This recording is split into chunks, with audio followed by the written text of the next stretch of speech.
Hi folks, welcome to day 30 of Inktober. Today's prompt is Sappho, and I tried a slightly different technique this time, so without further ado, here is the prompt. Probably the most interesting thing about Sappho is the fact that we know pretty much nothing about her.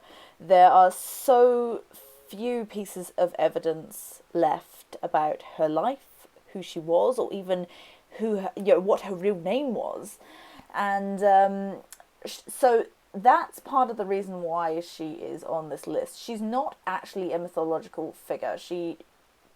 We think she did exist, but there's so much kind of mystery around her that she may as well be a mythological figure because it's impossible to know what's fact and what's fiction. So Sappho was a poet, an ancient Greek poet, and one of the few women who wrote poetry. And we only have a few fragments of her work, which makes it quite difficult to sort of talk about her as a poet. And difficult to talk about her as a historical figure because there's again so little information, and I think this is what has made her so compelling to so many people, is that there are many ways to interpret her, and she has been interpreted in many ways throughout history in art and literature. So yeah, it seemed appropriate to include her in this list. And one of the ways in which she is famous is this sort of ambiguity about her sexuality. So there were certainly rumours about her having affairs with her female students. So she was not only a poet but a teacher of poetry, at least so far as it seems. So yeah, it doesn't look like there's any reference to this in her poetry itself, although it sort of depends how you interpret and translate the poetry. So yeah, this huge amount of ambiguity just leads to lots of speculation, and I always think that's quite interesting, and she gets reinvented for every age in many ways. So I have depicted her here as a lesbian or bisexual, depending on how you interpret other parts of her story. Well, for one thing, the word sapphic comes from her name, which means love between two women. And she was from the island of Lesbos, which is where we get the word lesbian from. So as far as the culture is concerned, she was. But yeah, so I've depicted her here, obviously with another woman in a sort of romantic sense, and I wanted this to feel sort of very soft and beautiful, and you'll see in a bit when I get to that bit that I fill in the background with gold, which is something I haven't done before, but it makes this feel more like a religious icon or something, and that's something I'm really interested in religious iconography, of the pieces that were actually called icons.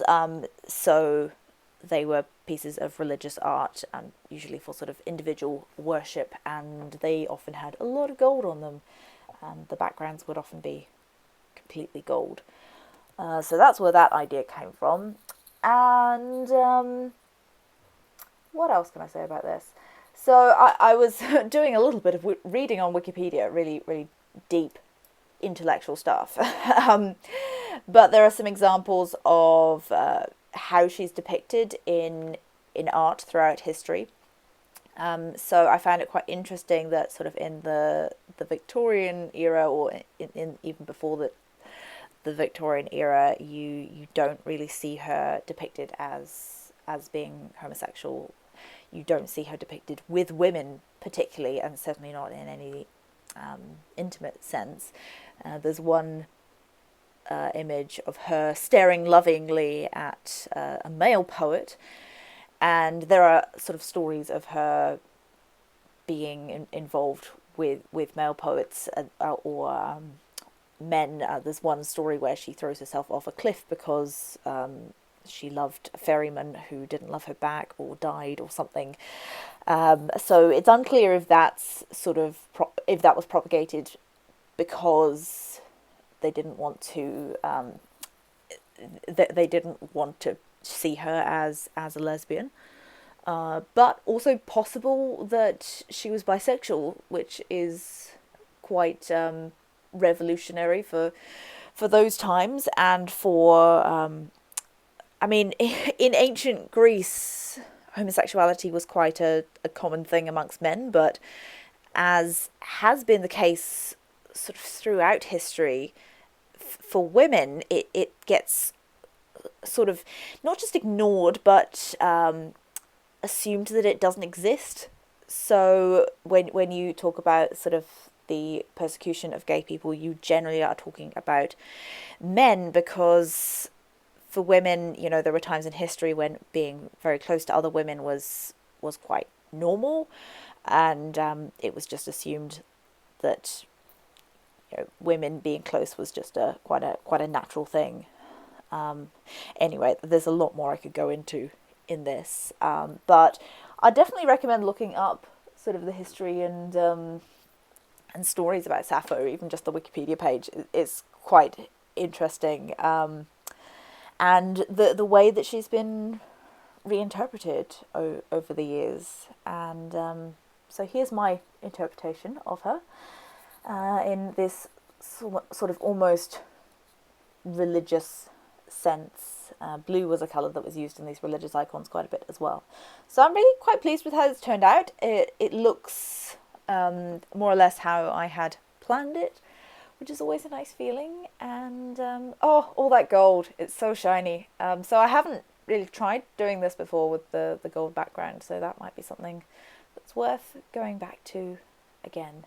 Thank you very much for watching day 30 of Inktober. I hope you enjoyed this little bit of history and mythology around Sappho. I know I didn't go into a great deal of depth here, but it's certainly it's a good point to start from, and to look into the history there, and the way she's been interpreted. Super interesting.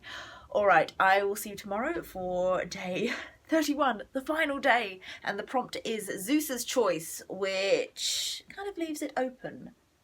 So if you want to see what I choose for tomorrow, tune in, and I will see you then. Bye.